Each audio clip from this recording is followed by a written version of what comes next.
Welcome to the video. SIG Guy here. In this video I'm going to show you how to properly install the Armory Craft P320 COMPACT Recoil tuning kit into your SIG Sauer pistol. First we'll talk about the different models that it'll fit in and the models that it don't fit in. Then we'll talk about the two different finishes that it comes in. Then we'll show you how to install it properly into your pistol. So with that, let's get started.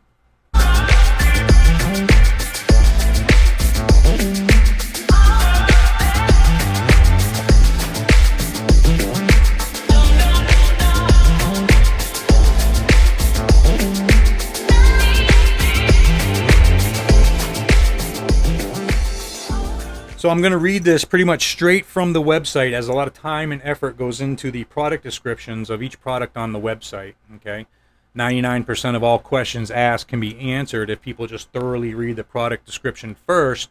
And obviously, if you still have a question that's not answered or covered in there, feel free to shoot Armory Craft or myself an email, and we'll get you an answer as soon as possible. So this is Armory Craft's Compact Recoil Tuning Kit. This is not for our full-size pistols or our classics.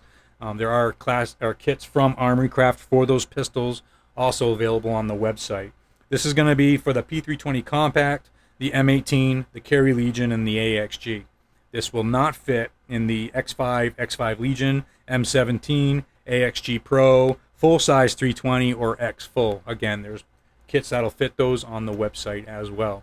Comes in two different finishes. Our stainless steel, which they pretty much always come in stainless steel. This one has an extra collar in the kit, and it matches our stainless steel. And then we have our black nitride QPQ finish with a matching collar as well. And I really like that Armory Craft just started making these, as I always had mine Cerakoted because it kind of looked funny with a silver guide rod sticking out of the front of a black gun. So it's nice that they got those to match. So those are the ones that it'll fit. Those are the finishes that it comes in. So now let's show you how to install it. 4 flat wire guide rod recoil springs are included in each kit. We got a yellow, a red, a green, and a blue. The yellow is the 11-pound spring, the red is the 13-pound spring, the green is the 16-pound spring, and the blue is the 18-pound spring. This is all on the website as well. These are the lighter springs. You're going to be using these basically if you're running a compensator or a suppressor. These other two are heavier springs. They're going to be used if you're using like plus P or heavier bullets or just hotter loads in general. If you wanted to know which one kind of comes in your compact from the factory, theirs is a 16-pound spring, so the green one would be comparable to the factory spring in your compact. Okay. When you get the guide rod, the spacer is pre-installed really, and it's basically just on there to show the orientation of the spacer, not that it's supposed to go on here first and then you put a spring on. Okay, that is the incorrect way to put this on there. So what we're going to do is, if it stayed on there during shipping, we're going to remove this spacer. We would put that into our slide first, and then we would use whatever spring we're going to use, put that on our guide rod, and install that into the slide just like that. So our spacer has two different surfaces. We have the narrow surface in the front. We have the thicker surface towards the spring. Okay, and the way that this goes in there is it's going to go into your slide where your guide rod goes, and it's going to go right in that hole, narrow portion first. It's going to go all the way up to the front, and so you can see the narrow portion sticking right through the hole here. Okay, but what I'm going to do first before I do that is I'm going to test fit it through the front side here. I'm going to make sure that narrow portion fits in the hole here properly. So if you just put it in there like that, you can see it fits in there fine, no problem. The reason why I'm mentioning this is because a lot of our slides are coming with different finishes on them now, and the finishes are actually making these holes smaller, preventing this from going in there nice and easily like it's supposed to. And you can see it, if I get it crooked like that, I can't get it in there. Okay, and that's very important, because when you're trying to put it in through the back, if it's not going in there straight, it's in there crooked, it's not going to go in there all the way. You're going to have a hard time putting your guide rod and spring in. Okay, so make sure that that is slid all the way up in there perfectly straight, so that way it seats perfectly in the hole in the front of your slide. So a couple ways we can put that in there. If we get lucky, we can just drop it right in there. Kind of move it around and get it to seat in there. Okay. If you're having a hard time getting that in there like that, you can put it on the top of your guide rod. Okay, and then tip it upside down, just like that, and kind of stick your guide rod up into the hole with that spacer on top of it, and get it to seat through the hole like that. And then what you're going to want to do is you're going to want to make sure, and I'm using this, I usually use the black one, but I'm going to use the stainless one so we can see it a lot easier here. You can see how the front of that spacer is through the hole in our slide, just as it should be.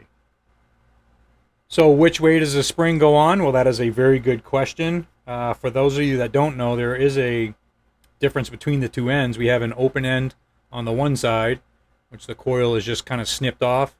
And on the other end, it's a closed end, it's called, where you can see it's flat with the other part of the spring there. Okay. 1911 guys, they'll tell you that the open end goes towards the muzzle, which they would be correct. Typically on a round wire guide rod, the open end I usually put towards the guide rod itself. That way the open end doesn't sneak its way past the guide rod and come up the front of your slide. Typically the open end is also the painted end, and personally I think the paint lasts a lot longer at this end versus towards the muzzle end where it gets really hot. The correct answer would be it doesn't matter. Armory Craft has said that it does not matter which way that this goes on there, as the flat wire is not going to be able to make its way past the spacer and come out through the front, so you ain't got to worry about that. I've just gotten in the habit of putting the painted end on there first, so that's the way that I'm going to install it into this pistol here today. So my spacer is still installed and it is in there perfectly flat. Obviously all we're going to do is put our guide rod spring into the hole there, compress it, and then install it just like that. Okay, very simple with the 11-pound spring.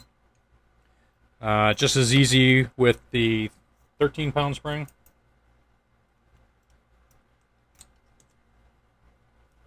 Okay. And then with the other two springs, it does get considerably more difficult. I'm going to go right to the blue one here. This is the 18-pound spring. Now, just like your X5 Legion with the 3-foot spring, it's a lot easier if you kind of stack it up onto your guide rod like this and hold it with your fingers and then install it into your pistol. Either way, this one here is pretty difficult because it is a pretty stiff spring. Okay, so you might need help doing that, and it might take you a couple different attempts, but either way it will get on there, and it's tough, I'm not gonna lie. And there you have it. That's how you install the Armory Craft Compact Recoil Tuning Kit in your SIG Sauer pistol. As you can see, I put the black one back in there. That's the one I run in this pistol. With the Armory Craft skeletonized slide, compensator. If you unlock this and bring it forward, you can see you got the matching spacer in there. So it all looks nice and it all matches. Very happy with it. Install this back on the pistol. If you haven't been to SIGguy.com in a little while, I'm adding a ton of stuff to that constantly. I have all this stuff on the website. Got the slides, the compensators, got a ton of barrels, takedown levers, triggers, mag releases, slide catches, sights, lights, lasers, grip modules, base pads, you name it. It's all on the website from all different types of manufacturers. Kind of trying to make it a one-stop shop for you guys so you can cut down on shipping as well. So there should also be a subscribe button right down here in the corner. If you find this type of content helpful and enjoyable, please subscribe to the channel. I'd really appreciate that. As always, thank you for watching and have a good day.